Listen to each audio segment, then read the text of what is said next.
Good morning, everyone. Today is the 105th anniversary of the founding of the Liberal Catholic Church by a presiding bishop. The first presiding bishop, Bishop Wedgwood. So what I want to do this morning, I want to do two things. I want to talk about the Liberal Catholic Church and why it came into existence and what role it plays, what role might it play in our lives and the lives of anyone who wants to be part of the particular tradition that we're continuing with. Let me read just a little bit of a summary from the front of the liturgy, and it's available for anyone who has got a copy of the liturgy, and you can just read it right at the very beginning of the liturgy. The liturgy comes from a word which is called work, and so this is our workbook. This is where we get the instructions for work. Here's a quick summary of what the general information says. The Liberal Catholic Church exists to forward the work of her Master Christ in the Word and to feed his flock. It draws the central inspiration of its work from an intense faith in the living Christ, believing that the vitality of a church gains in proportion as its members cease to think only of a Christ who lived 2,000 years ago and strive rather to serve as a vehicle for the eternal Christ, who ever lives as a mighty spiritual presence in the world, guiding and sustaining his people. So there's the opening statement, and this is what the Liberal Catholic Church, this is where it draws its inspiration. From ever gradually moving closer and closer to the real living Christ in today's world, in 2021, in February, living in our world. The historical Christ is important, and important to think about what messages we get from that particular source. But to always recall that the inspiration of Christ is right here. And now, a quick bit of history. The Liberal Catholic Church is independent and self-governing, neither Roman Catholic nor Protestant, but Catholic. Another word for Catholic is universal. That's what Catholic means, universal.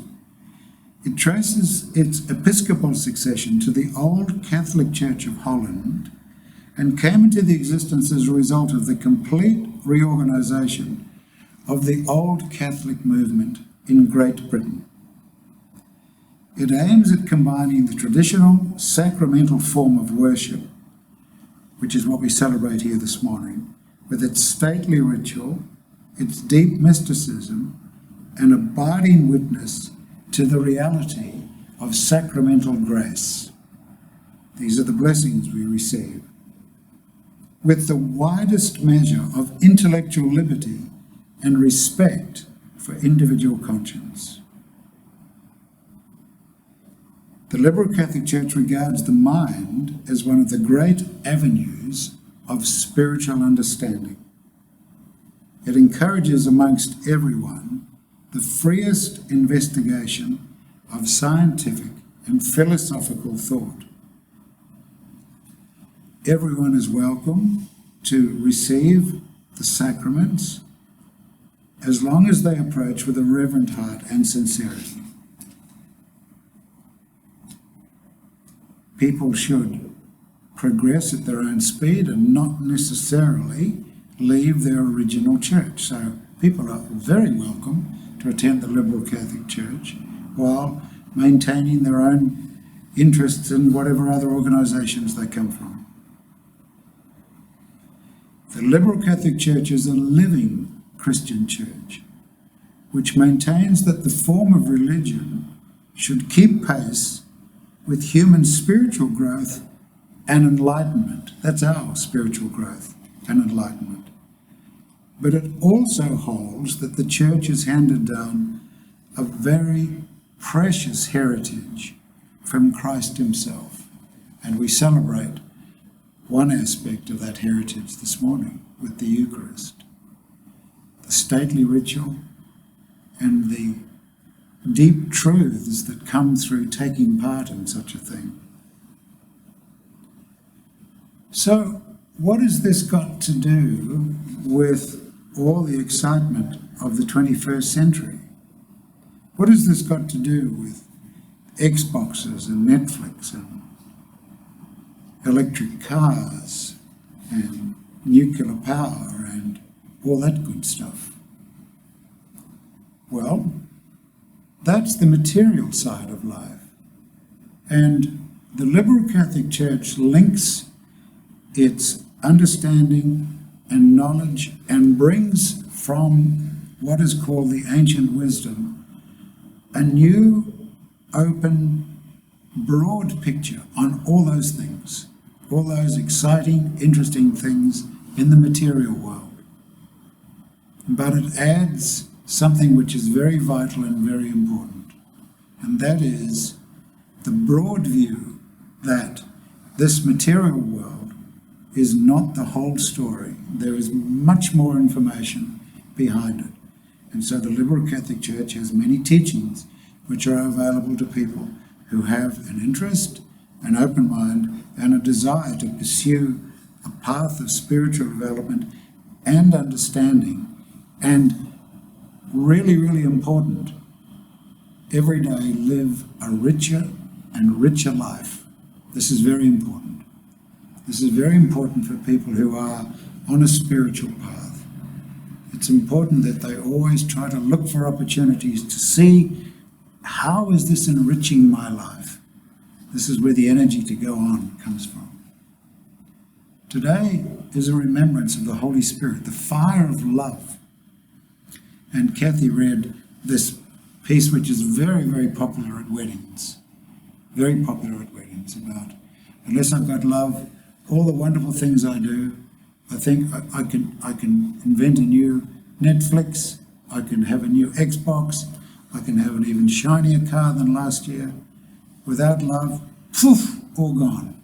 Knowledge fades away. Prophecies may or may not come true. I can do miracles. Well, science does miracles. All that fades away. And what is this love? This love is the fingerprint, the visiting card of the Holy Spirit. That's the energy that permeates everything. We have the word love, and because our society is saturated with love, it's saturated with all sorts of other stuff as well, but it's saturated with love. And so we think, that's what it is. I want to look like that person, that woman, that man, or somebody or other. I want to look like that because then I'll be happy. Because they look happy, and if I look like that, I'll be happy. And we just love to do that. We love that. We want it. I love you, you love me, da-da-da-da-da. And it's so easy to end up at the wrong end of the telescope. The correct end of the telescope is when we encourage, when we perceive, when we are inspired by the flow of the Holy Spirit through us, love automatically arrives.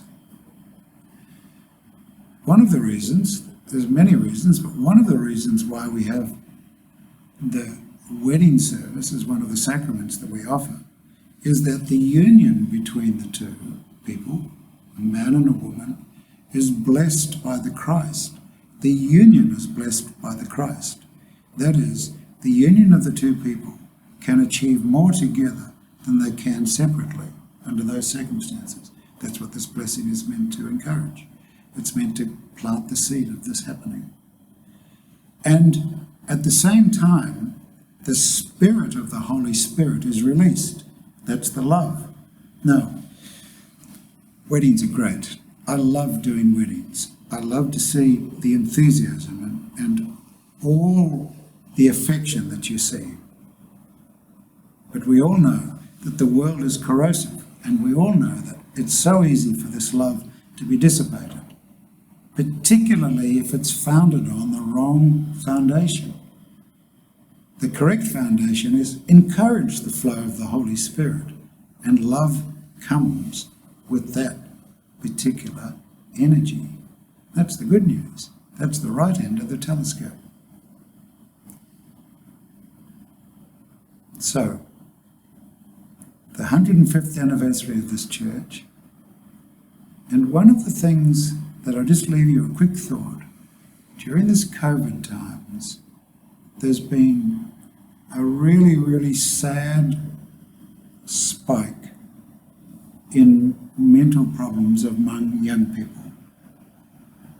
This tends to come from deep cynicism and despair.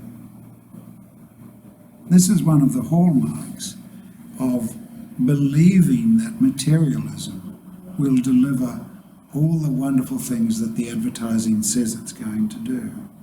This is not the case.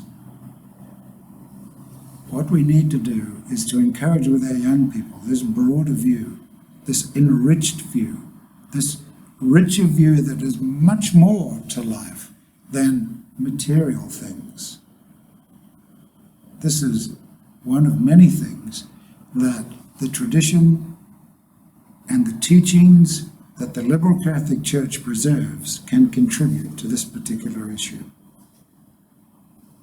So I commend to you to think about both the Holy Spirit as the fire of love, and to reflect on what an organization like the liberal Catholic Church can do to add salt to, season the world, particularly at this time of great difficulty.